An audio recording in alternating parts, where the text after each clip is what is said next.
সামরিক বাহিনীকে জনমুখী করতে সরকার দায়বদ্ধ বলে মন্তব্য করেছেন প্রধানমন্ত্রী প্রতিরক্ষা ও সশস্ত্র বাহিনীর বিষয়ক উপদেষ্টা ডক্টর এ.কে.এম. শামসুল ইসলাম। রাজধানীর তৃতীয় দিনের মতো চলা জেলা প্রশাসক সম্মেলনের প্রতিরক্ষা বিষয়ক আলোচনা শেষে এই কথা বলেন তিনি। প্রশিক্ষিত সেনাবাহিনী জনগণের সাথে যে কাজ করছে এতে তারা আরো বেশি দায়িত্ববোধের পরিচয় দিয়েছে এবং প্রত্যেকটা জেলা প্রশাসক এ ব্যাপারে তাদের অবস্থান থেকে তারা সন্তোষ প্রকাশ করেছে এবং বাহিনী প্রধানদেরকে এবং আমাদের প্রতিরক্ষা মন্ত্রণালয়কে ধন্যবাদ জানিয়েছে যে তারা আমাদের সেনাবাহিনী যেভাবে তাদেরকে সহায়তা দিয়েছে সেটা আসলে যুগান্তকারী এবং তারা আমাদের সশস্ত্র বাহিনীর সার্বিক কাজের উপর প্রচন্ড সন্তুষ্ট। জ্বালানির উপর চাপ কমাতে বিদ্যুৎ চালিত বাস নামানোর উদ্যোগ নেওয়া হয়েছে বলে জানিয়েছেন প্রধানমন্ত্রীর তথ্য ও সম্প্রচার উপদেষ্টা ডক্টর জাহেদ-উর রহমান। সচিবালয়ে সরকারের বিভিন্ন কার্যক্রমের অগ্রগতি নিয়ে সাংবাদিকদের সঙ্গে আলাপ করে তিনি কথা বলেন। শিক্ষার্থীদের জন্য যে স্কুল বাস সেটা যদি বৈদ্যুতিক হয় সেখানে শুল্ক শূন্য হবে। আমি খুবই গুরুত্বপূর্ণ একটা পদক্ষেপ বলে মনে করি।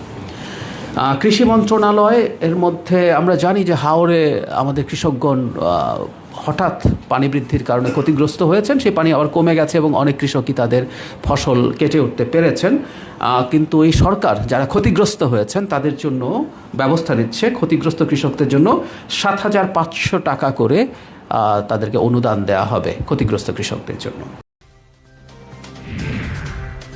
যুক্তরাষ্ট্রের সঙ্গে বাণিজ্য চুক্তি নিয়ে আতঙ্কিত না হয় আহ্বান জানিয়েছেন বাণিজ্যমন্ত্রী খন্দকার আব্দুল মুক্তাদির। সচিবালয়ে মার্কিন প্রতিনিধি দলের সঙ্গে বৈঠক শেষে তিনি এই আহ্বান জানান। একটা চুক্তিতে আছি, একটা এগ্রিমেন্টে আছি, যদি এটা এখনো এনফোর্স হয় না কিন্তু একটা চুক্তিতে আছি, তার মধ্যেই এই ইনকোয়ারিটা ইনিশিয়েট হয়েছে। তো সেই বিষয়ে আমরা আমাদের অবজারভেশনটা তাদের জানিয়েছি। অবজারভেশন যে এরকম একটা ইনকোয়ারি ইনিশিয়েট হওয়াটা না হলে আমরা সেটা এপ্রিসিয়েট করতাম, সেটা আমরা তাদের জানিয়েছি, যেহেতু ইতিমধ্যে তাদের সাথে আমাদের একটা চুক্তি হয়েছে। আর এটাও আমরা জানিয়েছি বাংলাদেশে কোনো কিছুর মধ্যেই কোনো ওভার ক্যাপাসিটি নাই। ওভার ক্যাপাসিটির সুযোগ কোথায়? আমরা বেশিরভাগ জিনিস আমরা ইম্পোর্ট করি, আর কিছু জিনিস যেটা আমাদের রপ্তানি সক্ষমতা আছে সেটার ওভার ক্যাপাসিটি না, আমরা কোনো কোথাও ডাম্প করি না।